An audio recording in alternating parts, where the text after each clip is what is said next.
Desastre humanitário em Dnepr e Zaporídia, cidades sem energia elétrica e aquecimento após o terrível bombardeio. Uma ousada operação especial do Serviço de Segurança do Estado. Os ucranianos penetraram 30 quilômetros na retaguarda inimiga, destruíram os russos e fizeram prisioneiros na região. Explosão em Moscou. A fábrica que produz motores para helicópteros de combate está em chamas. Inferno, na Crimeia. As maiores cidades da península estão sob intenso ataque de mísseis e drones. O novo iate de Putin, disfarçado de embarcação comum, foi descoberto. Os Estados Unidos estão se transformando em um império e se preparando para um conflito em larga escala com a China, a Coreia do Norte e a Europa. Um helicóptero com um milionário famoso a bordo caiu na Rússia. Tropas britânicas e francesas estão se preparando para serem enviadas à Ucrânia. A decisão já foi tocada. Os Estados Unidos estão impondo sanções severas contra Putin, e é justamente no Kremlin que estão convocando a Turquia para a guerra entre os Estados Unidos e a Rússia. Petroleiros russos. A Rússia, de forma contínua e inegável, não se cansa de provar seu status de país terrorista. Foi declarada uma situação de emergência nacional de grande escala em Dnipro, uma cidade ucraniana, devido aos bombardeios massivos e indiscriminados da Rússia. Consequentemente, a luz acabou completamente, a comunicação e a internet sumiram por completo, e até mesmo o metrô parou de funcionar, causando um caos generalizado. A cidade sofreu um apagão total e a luz desapareceu das casas, hospitais, escolas e do metrô. Após o ataque, os moradores relataram a falta de água. Desde a noite, as pessoas estão comprando água potável em massa nos supermercados.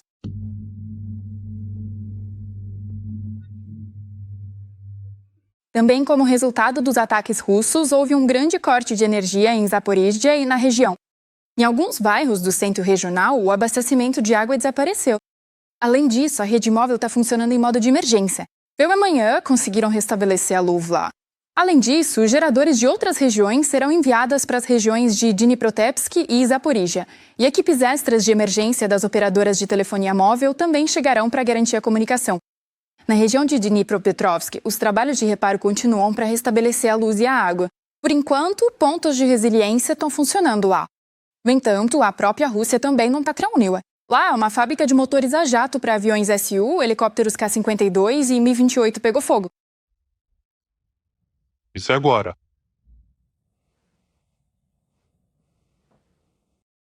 E estas já são imagens da Crimeia ocupada. Lá, em vários bairros, foram ouvidas explosões e a atuação da polícia.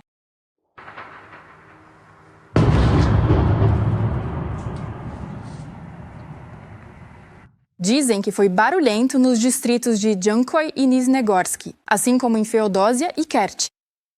Leia os comentários dos episódios anteriores. Vejo que muitos nos assistem do Cazaquistão, Moldávia, Europa e dos Estados Unidos. Nós, ucranianos, somos muito gratos pelo apoio de vocês e temos orgulho de ter um público tão sensato. E aí, no seu país, apoiam nossa luta contra o Império? Uau! Eu sempre leio seus comentários com muito prazer. Bom, e a gente continua, porque agora vem a parte mais interessante. Mais uma operação bem-sucedida da AGU atrás das linhas inimigas. Só agora a inteligência revelou detalhes da operação secreta. Em dezembro de 2025, durante uma operação especial na direção de Zaporídia, um grupo de reconhecimento e sabotagem da unidade Gur-Bratstvo realizou uma operação móvel. Como resultado disso, eles fizeram uma incursão profunda atrás das linhas inimigas na região do reservatório de Kakhovka.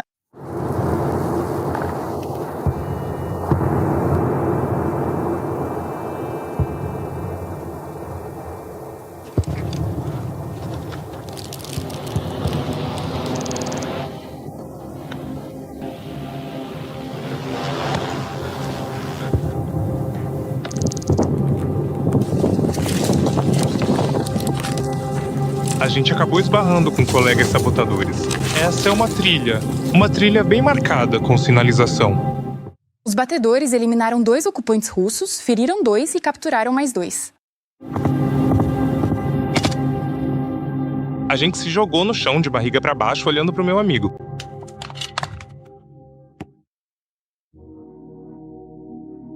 Diz que recebeu. Mongols recebeu. Sinceramente, por mais anos que eu esteja na guerra, foi a primeira vez que atirei em alguém. Afinal, a gente tá no território de vocês, né? Podemos pisar forte à vontade. Após isso, os combatentes da Irmandade realizaram uma escolta complexa e longa dos prisioneiros por uma distância de aproximadamente 27 quilômetros e os levaram para o território controlado pela Ucrânia. O que disseram sobre nós no Vádio?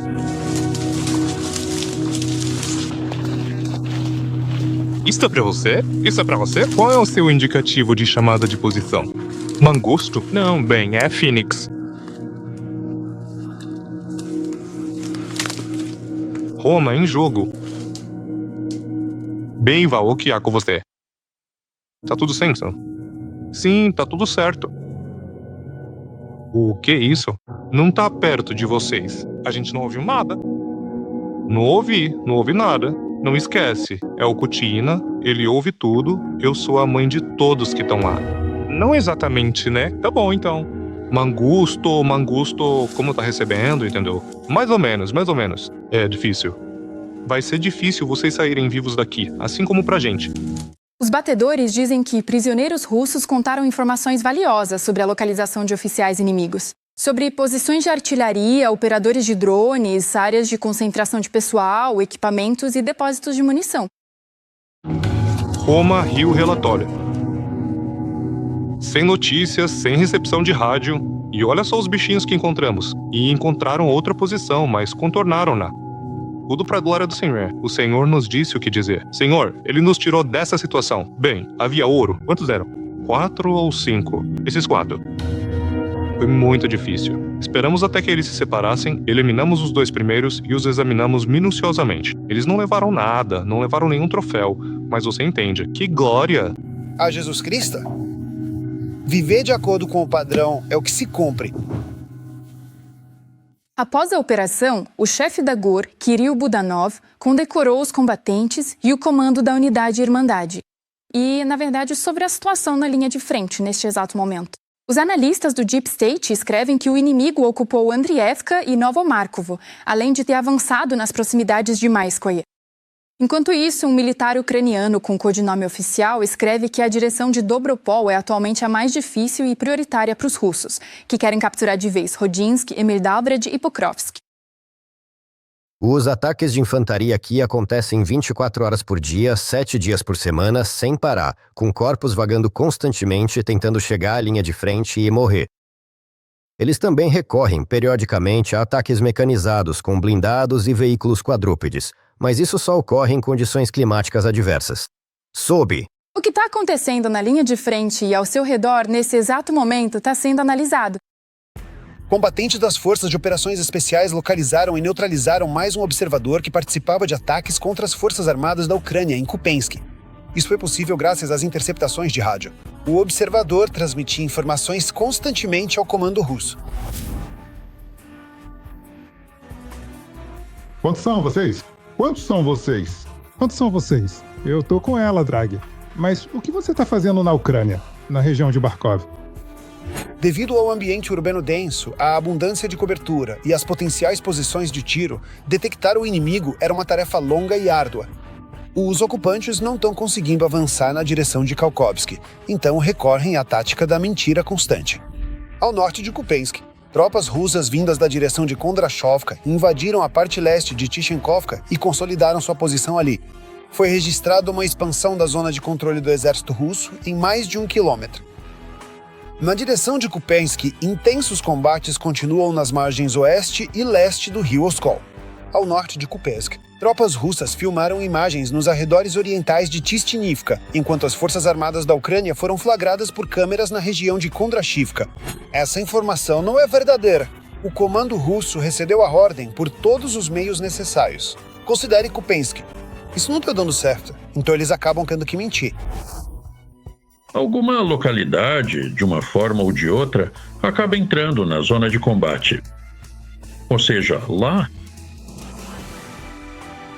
não há um controle único, ou controle de um lado ou de outro, nenhum controle rígido. Então, essa localidade ou essa região é considerada ocupada pelas tropas russas. Bom, esse é um truque bem primitivo. Na verdade, uma mentira bem primitiva. O comando russo já relatou 3 vezes ao Putin sobre a tomada da cidade, mas toda vez algo dava errado.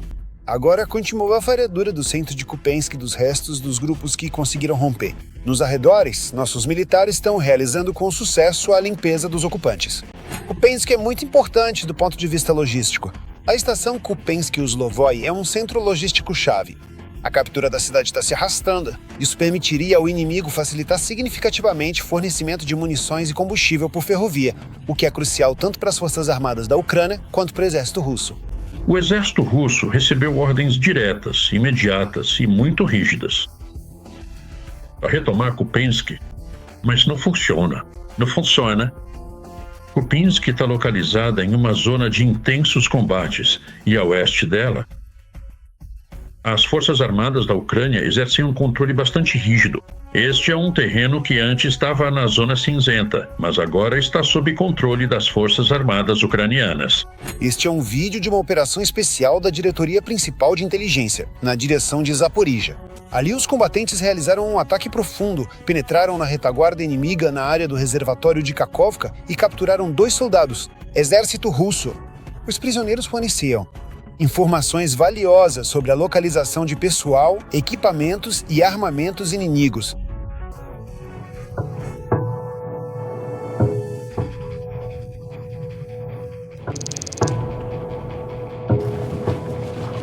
Giglat Ivan Alexeyevich, indicativo de chamada Mangusto. Hein? Em média, atualmente ocorrem pouco mais de 200 confrontos por dia. 1/4 deles acontece justamente na direção de Zaporizhia. O inimigo tenta se aproximar ao máximo de Zaporizhia, especialmente intenso na direção de Guliaipole. Hoje ainda é cedo para falarmos em estabilização da situação. Lá continuam ocorrendo combates muito intensos, que causam ao inimigo centenas de mortos. Lá, em Guliaipole, a situação lá é muito mais complicada. Os subúrbios de Zaporizhia já estão próximos da zona de combate. Depois de Pokrovsk, Zaporizhia corre o risco de se tornar um novo centro das atenções do ocupante. Para reforçar essa linha, os invasores estão transferindo unidades da região de Sumy para cá. Mas, por enquanto, o ocupante não tem tido muito sucesso. Eu nunca deixo de me admirar com a coragem e o heroísmo dos soldados ucranianos. E de enfrentarem uma horda enorme que os supera em número. Por isso, peço que apoiem as Forças Armadas da Ucrânia. E, se não for possível ajudar financeiramente, escreva palavras de apoio para eles nos comentários. Segundo o que escreve o portal The War Zone, trata-se do navio de resgate Voyevoda, que faz parte do Serviço de Resgate Marítimo da Rússia. Oficialmente, o navio Voyevoda é destinado à realização e apoio de uma ampla gama de operações de resgate marítimo, inclusive fora do Mar Báltico. De acordo com o Serviço de Resgate Marítimo, o navio pode transportar, lançar na água e equipar com equipamentos de busca e salvamento, incluindo os pequenos barcos e helicópteros mencionados acima. Mas, como dizem, tem um porém. O navio está suspeitosamente bem equipado no que diz respeito às acomodações. A arquitetura deste navio e a funcionalidade declarada lembram mais o tipo de iate de expedição que está em alta atualmente.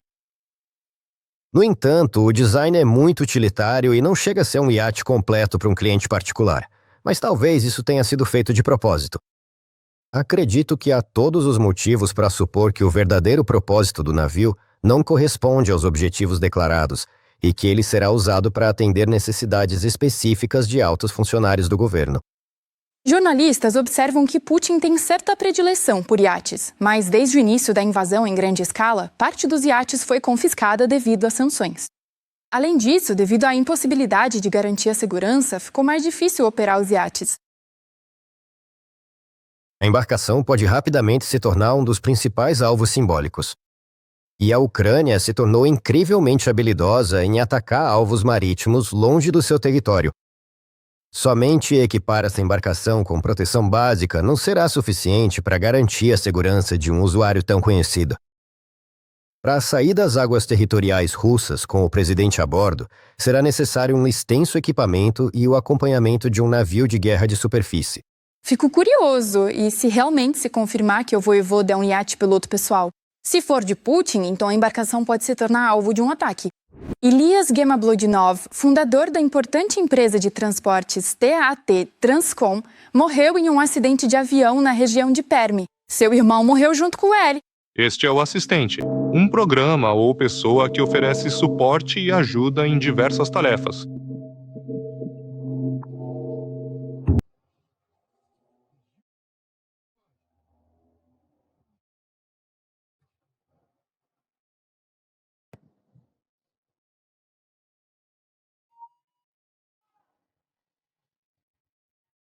Acidentado. Constatou-se que isso ocorreu na área do centro recreativo do Parque Ashatley. Segundo a mídia, Gemat Dudinov e o chefe da frota de veículos de sua empresa, Eumer Kmiakov, morreram na queda do helicóptero. Também se sabe que o helicóptero pertencente à empresa do milionário estava realizando um voo não autorizado. É importante ressaltar também que Gemat Dudinov se envolvia periodicamente em escândalos. Com seu helicóptero, ele pousou em uma praia movimentada, quase matando os banhistas, além de caçar do ar, matando animais. A partir do helicóptero. Trump aprovou um projeto de lei bipartidário sobre sanções contra a Rússia. O senador americano e republicano Lindsey Graham informou que se encontrou com Trump e eles discutiram uma série de questões, em particular as sanções contra a Rússia. Após uma reunião muito produtiva hoje com o presidente Trump, na qual foi discutida uma série de questões, ele aprovou o projeto de lei bipartidário sobre sanções contra a Rússia, no qual venho trabalhando há vários meses junto com o senador Blumenthal e muitos outros. Isso vai acontecer no momento mais oportuno, já que a Ucrânia está fazendo concessões pela paz, enquanto Putin só fala e continua matando inocentes. Esse projeto de lei permitiria ao presidente Trump punir aqueles países que compram o petróleo russo barato, que alimenta a máquina de guerra de Putin. Esse projeto de lei dará ao presidente Trump um enorme poder de influência sobre países como o Cazaquistão, China, Índia e Brasil, para incentivá-los a parar de comprar o petróleo russo barato, que financia o banho de sangue de Putin contra a Ucrânia. Graham também expressou a esperança de que o projeto de lei seja aprovado em votação já na próxima semana. Os Estados Unidos estão se transformando em um império, se preparando para um grande conflito com a China e a Coreia do Norte. Foi o que afirmou o jornalista Eker Carlson. Os planos de Washington em relação à Venezuela e à Groenlândia, bem como o aumento significativo, o aumento dos gastos militares. O crescimento do orçamento de defesa indica uma preparação para uma guerra mundial. Na noite passada, Donald Trump propôs aumentar os gastos militares dos Estados Unidos para 1,5 trilhão até 2027, de dólares, embora anteriormente se falasse em 1 trilhão. Trump também deu ordens para que os IAs saíssem de 66 organizações internacionais, incluindo 31 estruturas da ONU e 35 organizações que não fazem parte do sistema da ONU. Enquanto isso, a Europa se prepara para um confronto direto com Trump por causa da Groenlândia. É o que escreve o jornal Política, citando um diplomata europeu. Os jornalistas dizem que a Europa tem 4 opções de ação para impedir a anexação da Groenlândia, entre elas o envio de tropas europeias para a Groenlândia. E apesar dessas forças dificilmente conseguirem resistir a uma invasão dos Estados Unidos, elas poderiam servir como um fator de dissuasão. E você, o que acha das declarações de que Trump está se preparando para uma grande guerra? O presidente dos Estados Unidos, Donald Trump, intensificou as discussões sobre seu plano de adquirir a Groenlândia, incluindo a possibilidade de envolver tropas americanas, apesar das objeções dos aliados europeus. Será que o dono do Salão Oval vai realmente tentar tomar Groenlândia? Vamos contar tudo agora. Publicações ocidentais escrevem que os Estados Unidos podem tentar assumir o controle da Groenlândia já nos próximos meses. A Dinamarca não vai conseguir garantir a segurança. Eu posso te dizer. Sabe o que a Dinamarca fez recentemente para reforçar a segurança? Eles adicionaram mais um trenó puxado por cães. É verdade. Eles acharam que isso era uma ótima solução. A Dinamarca não gastou nada com defesa militar. Dizem que a Dinamarca estava lá há 300 anos em navios, mas nós também estávamos lá em barcos. É surpreendente que, nesse caso, Trump nem sequer tente se lembrar do direito internacional. Os Estados Unidos não têm o direito legal de anexar a Groenlândia. A Groenlândia é parte integrante e autônoma da Dinamarca. O presidente do ZEUA declara regularmente a intenção de anexar a Groenlândia, prometendo proteção e investimentos de bilhões. Ao mesmo tempo, Trump já havia proposto comprar a ilha, argumentando que a Dinamarca não tem direitos legais sobre ela. Direitos. As pessoas falam sobre isso há muito tempo, cerca de 400 mil pessoas lá. As pessoas, na verdade, nem sabem se a Dinamarca tem algum direito legal sobre a Groenlândia. Eles deveriam entregá-la porque precisamos dela para a segurança nacional. Os interesses de segurança nacional seriam supostamente o principal argumento, mas muitos especialistas afirmam que Trump, como sempre, está motivado exclusivamente por questões de dinheiro e negócios vantajosos. Precisamos da Groenlândia para a segurança nacional, não para a extração de recursos minerais. Temos muitos depósitos próprios, petróleo e tudo mais do que qualquer outro país do mundo. É uma questão de segurança nacional. Se você olhar ao longo, por toda a costa da Groenlândia, há navios russos e chineses. Há suspeitas de que não se trata tanto dos interesses nacionais dos Estados Unidos, mas sim do uso desses interesses. Do uso desses interesses nacionais pelo círculo mais próximo de Trump e pelo próprio presidente americano para ter acesso às riquezas naturais da Groenlândia. A reação da Dinamarca é categórica. Não pode haver qualquer conversa sobre venda ou, de fato, ocupação da Groenlândia. A inteligência dinamarquesa chegou a incluir os EUA na lista de ameaças. Acredito que as declarações do presidente americano sobre o desejo de controlar a Groenlândia devem ser levadas a sério. Mas também quero deixar claro, se os Estados Unidos decidirem atacar outro país da OTAN, isso significará o fim da aliança e a perda da segurança que ela garante desde o fim da Segunda Guerra Mundial. E, claro, não vamos permitir uma situação em que nós e os habitantes da Groenlândia sejamos ameaçados dessa forma. Em particular, no Reino Unido, França e Alemanha também ficaram do lado da Dinamarca. Só posso dizer que a Groenlândia, assim como as Ilhas Faroe, faz parte do Reino da Dinamarca. Como a Dinamarca é membro da OTAN, a Groenlândia, na prática, também estará sob a proteção da OTAN. E se houver necessidade adicional de fortalecer a capacidade de defesa da Groenlândia, então precisaremos discutir isso dentro da aliança. E quanto ao próprio povo da Groenlândia? Segundo as autoridades, eles são um povo livre e independente, e não pretendem participar dos jogos políticos dos Estados Unidos, nem se tornarem um apêndice de matérias-primas. Os Estados Unidos não podem simplesmente ir lá e conquistar a Groenlândia. Não creio que seja apropriado discutir possíveis operações militares, mas, obviamente, devemos levar isso em consideração e estar preparados para a possibilidade de chegarmos a esse ponto. Até agora, estamos vendo uma política ao estilo de Putin. Além disso, é política. Donald Trump justifica isso de maneira muito semelhante à forma como Putin justificou a ocupação e anexação da Crimeia. Com reivindicações históricas, lembranças de um passado distante. E, ao mesmo tempo, os direitos da população indígena da Groenlândia, a maioria dos habitantes da ilha, são ignorados com o mesmo desprezo demonstrativo com que Vladimir Putin ignora os direitos dos povos indígenas da Crimeia ou dos moradores das regiões ucranianas que hoje estão ocupadas e anexadas pela Federação Russa. Putin reagiu calmamente às declarações do colega. Claro, afinal, essas ações do presidente americano, na prática, legitimam a política de conquista do ditador russo e de qualquer outro semelhante a ele. Em resumo, estamos falando de planos sérios por parte dos americanos em relação à Groenlândia. Esses planos têm raízes históricas antigas, como acabei de mostrar. E é evidente que os Estados Unidos continuarão a promover sistematicamente seus interesses geoestratégicos, político-militares e econômicos no Ártico. Bem, o general Apartmel Gurulev foi ainda mais longe e afirmou que a própria Rússia precisa da Groenlândia.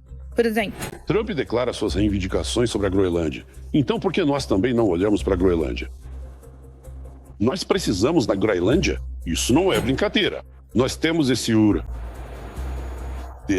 Extraímos em quantidades enormes as reservas. Essa Groenlândia vai ser vendida com tudo dentro. Pode acreditar, pelo que vocês estavam oferecendo. O que vai acontecer depois? E será que o líder da principal democracia mundial vai se atrever a ignorar o direito internacional e atacar um aliado da OTAN? A pergunta continua em aberto. Os Estados Unidos apreenderam um petroleiro com bandeira russa chamado Mariner. Militares americanos e membros da guarda costeira desembarcaram nele. Segundo a Reuters, a perseguição ao próprio petroleiro durou 2 semanas.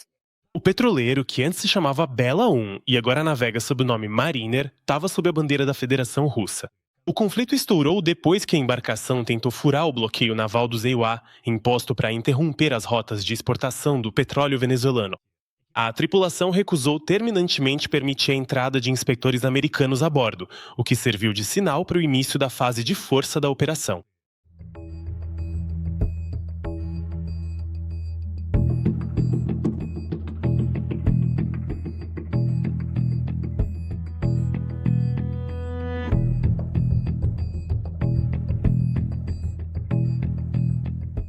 Além disso, segundo fontes das autoridades americanas, navios de guerra russos acompanharam de perto a perseguição.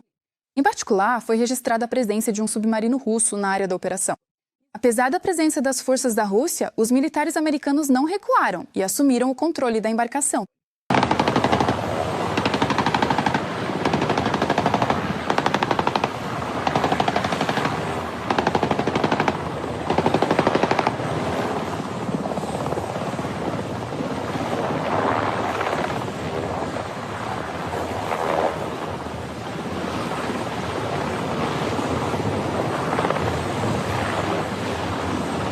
E agora sobre a Rússia. Em um acesso de histeria, chamaram a Operação do ZA de pura pirataria, relacionando-a com a recém-eliminação do presidente da Venezuela, Nicolás Maduro.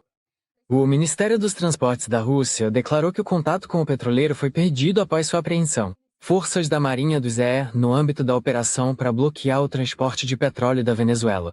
Em resposta, o Ministério das Relações Exteriores da Rússia exigiu dos Estados Unidos que garantissem um tratamento digno à tripulação do navio e sua devolução imediata.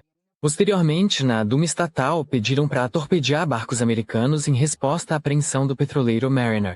Alexei Juralev, conhecido por suas declarações radicais, disse para atacar.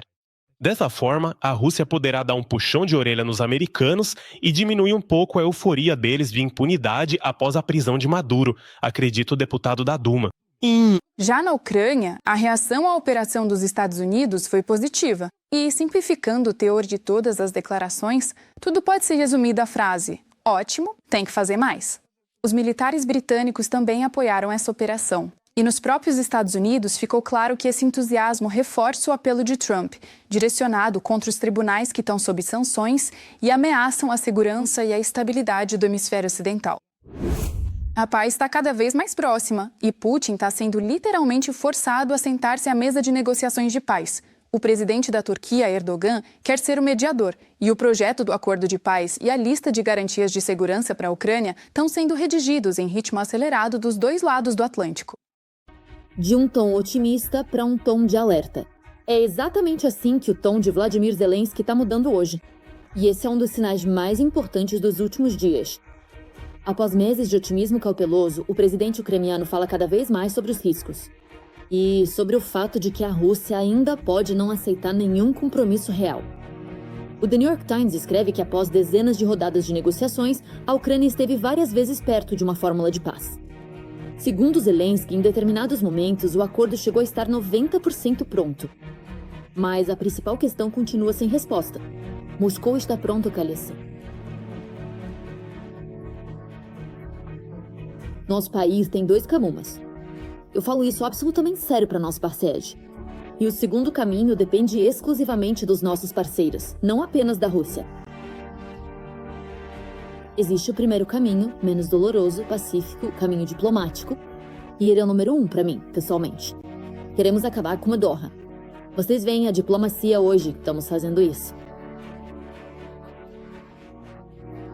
Eu entendo que estamos muito próximos do resultado, mas em algum momento, se a Rússia bloquear tudo isso, e como eu disse, também depende dos parceiros, e se nossos parceiros não obrigarem a Rússia a parar a guerra, haverá outro caminho para se defender. Haverá outro caminho.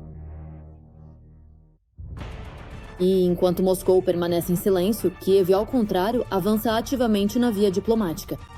As negociações sobre a concessão de garantias de segurança à Ucrânia estão chegando à reta final, mas não podem servir de base para o fim da guerra.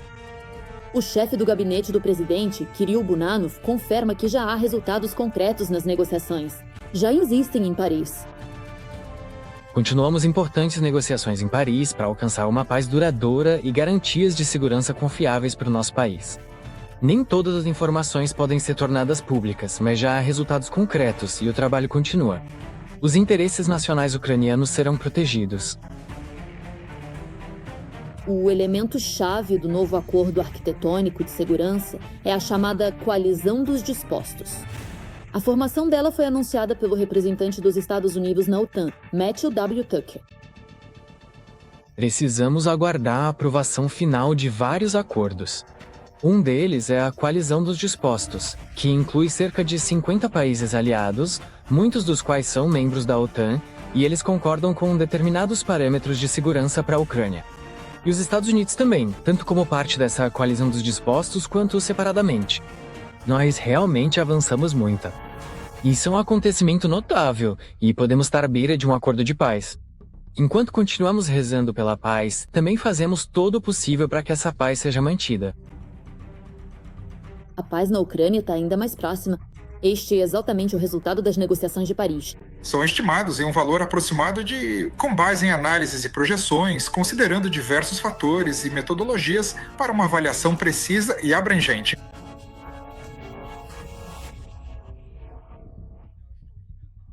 Pero minimizar os riscos de uma nova guerra. Eles já estão trabalhando nisso.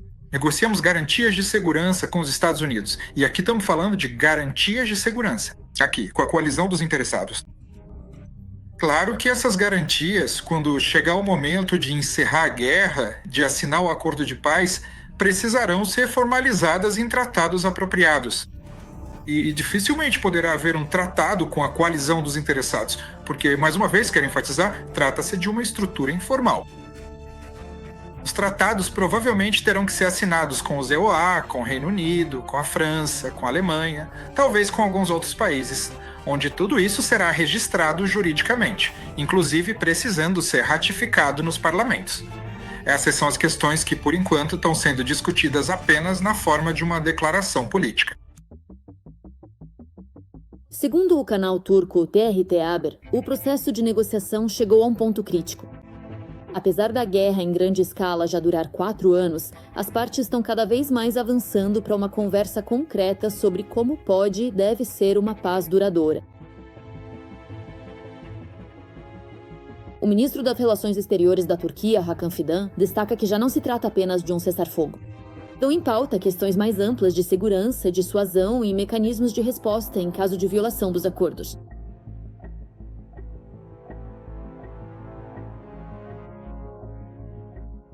Vemos que as negociações estão focadas justamente naquelas áreas sem as quais é impossível falar de uma paz estável e duradoura. Após a assinatura do acordo de paz, a Ucrânia terá a oportunidade de se concentrar na renovação econômica e na solução de problemas internos. A Turquia está pronta para desempenhar um papel importante no processo de renascimento e desenvolvimento econômico. A Turquia continua desempenhando um papel especial no processo de negociação, equilibrando-se entre os aliados da OTAN e mantendo canais diretos de comunicação, tanto com Kiev quanto com Moscou. Ankara oferece não apenas mediação diplomática, mas também mecanismos práticos, incluindo a participação no monitoramento do cumprimento do cessar-fogo. Ao mesmo tempo, um possível acordo de paz é enfatizado em Ankara. Não vai se limitar exclusivamente à direção ucraniana. Ela pode estabelecer novos parâmetros para as relações entre a Rússia e a Europa e definir a política regional de Moscou no período pós-guerra. Eu não acredito em nenhuma concessão da parte deles. Acredito que eles adotaram um rumo claro para continuar a guerra em 2020. Mas será que a Rússia tem fôlego suficiente? Essa é a questão. E, por enquanto, o que está pela frente para o lado ucraniano e para os parceiros internacionais? É a seção mais difícil, a discussão de uma série de questões das mais sensíveis e complexas. E enquanto Putin faz pouco caso, os parceiros da Ucrânia continuam bastante fortes. Alguns deles, especialmente, não conseguem simplesmente ignorar. Vamos resumir com Volodymyr Zelensky. França e Reino Unido vão enviar suas tropas para a Ucrânia, e isso foi acordado entre as lideranças desses países e o presidente Zelensky em Paris. Sobre o que mais foi acordado no contexto de alcançar a paz? Todos os detalhes estão na nossa vaqueira. Tropas europeias estarão na Ucrânia, e agora isso é oficial. Os líderes europeus assinaram uma declaração de intenções sobre o futuro desdobramento de forças multinacionais na Ucrânia após o fim da guerra. E os Estados Unidos deram um sinal verde para isso. Nós entendemos que agora tudo está sendo trabalhado justamente do ponto de vista da coordenação entre Washington e a Europa. Então, podemos. É muito provável que essa seja a posição. Essencialmente, Trump, com quem eles irão se distanciar ainda mais nas negociações, irá se comunicar diretamente com representantes russos. A declaração foi assinada após uma reunião da coligação dos interessados em Paris na terça-feira. Tiveram presentes representantes de cerca de 30 países. O documento foi assinado pelo presidente francês Emmanuel Macron, pelo primeiro-ministro britânico Keir Starmer e pelo presidente ucraniano da Grã-Bretanha, Volodymyr Zelensky. O chanceler alemão Friedrich Merz está desaparecido, mas especialistas aconselham não se concentrar nesse fato. A Alemanha está do lado da Ucrânia e em breve vai se juntar. Merz tem vontade política justamente para participar das garantias de segurança. Acho que a Alemanha vai mostrar uma contribuição significativa nesse tema, com o financiamento das forças de defesa da Ucrânia. Depois de um certo tempo, a Alemanha poderá participar também do componente terrestre. É claro, isso não será imediatamente após o anúncio dos resultados sobre a desescalada, da decisão sobre a desescalada. Mas eu definitivamente não descartaria a Alemanha aqui. Existem problemas internos alemães. Estamos vendo protestos, por exemplo, relacionados ao registro de mobilização, e a situação é muito difícil. Se agora Merz anunciasse um contingente, é claro que isso reduziria as possibilidades políticas da coalizão atual. Quanto ao próprio documento, como se depreende do título da declaração, o principal é o posicionamento de tropas europeias após o fim da guerra. No projeto do documento, dizia-se que as forças multinacionais, cito, seriam lideradas por europeus, com a participação também de membros não europeus da coalizão e com o envolvimento do ZO, incluindo capacidades americanas como inteligência e logística, com o compromisso do ZO de apoiar essas forças em caso de ataque. Na versão final, tudo mudou um pouco. Como relatam os jornalistas, no texto final da Declaração de Paris, ficou estabelecido o apoiar as forças multinacionais na Ucrânia em caso de uma nova invasão russa. No final do documento, essa proposta é formulada da seguinte maneira: as forças multinacionais serão lideradas por europeus, com a participação também de membros não europeus da coalizão e o apoio proposto dos Estados Unidos. Ao mesmo tempo, como declarou o presidente da França, Emmanuel Macron, os mecanismos de monitoramento do cessar-fogo serão transferidos para a liderança dos Estados Unidos. O texto também afirma que as forças multinacionais garantirão a reconstrução das forças armadas ucranianas e proporcionarão medidas de segurança no ar, no mar e em terra para a Ucrânia. Além do posicionamento das tropas europeias, também foi acordada a criação de um centro de coordenação para o trabalho conjunto dos exércitos e o fortalecimento da cooperação operacional. Ele será localizado em Paris. Militares da França, do Reino Unido e da Ucrânia trabalharam detalhadamente no posicionamento das forças, na quantidade, nos tipos específicos de armamentos e nos componentes das forças armadas que são necessários e que poderão ser utilizados. Já temos esses detalhes necessários. Nós entendemos qual país e para o que cada um dos países da coalizão está pronto entre os que desejam participar. Quero agradecer a cada líder, a cada estado que realmente deseja fazer parte de uma solução pacífica. Os parceiros europeus também não se esqueceram da possibilidade de a Ucrânia se defender sozinha. Também haverá armamentos. Está sendo estabelecido como um dos elementos que, em caso de retomada da agressão russa, as forças de defesa da Ucrânia receberão ajuda militar. Eu vejo isso exatamente como uma questão de fornecimento do armamento necessário. Fornecimento de dados de inteligência, retomada da pressão de sanções sobre Moscou. Nos dizem que no período pós-guerra, a Suécia começará a fornecer Gripens. E os Gripens podem, por exemplo, lançar nativamente os mesmos Taurus alemães. Sabemos que a Alemanha pretende encomendar cerca de 600 mísseis. O Neo Taurus são mísseis atualizados, e os antigos Taurus serão desativados. A assinatura da Declaração de Paris é interpretada como um sucesso, porém há um detalhe importante. Na coletiva de imprensa, representantes do ISAL disseram que o trabalho sobre as garantias de segurança ainda não foi concluído. Ao mesmo tempo, a assinatura da declaração é, de qualquer forma, um enorme passo à frente.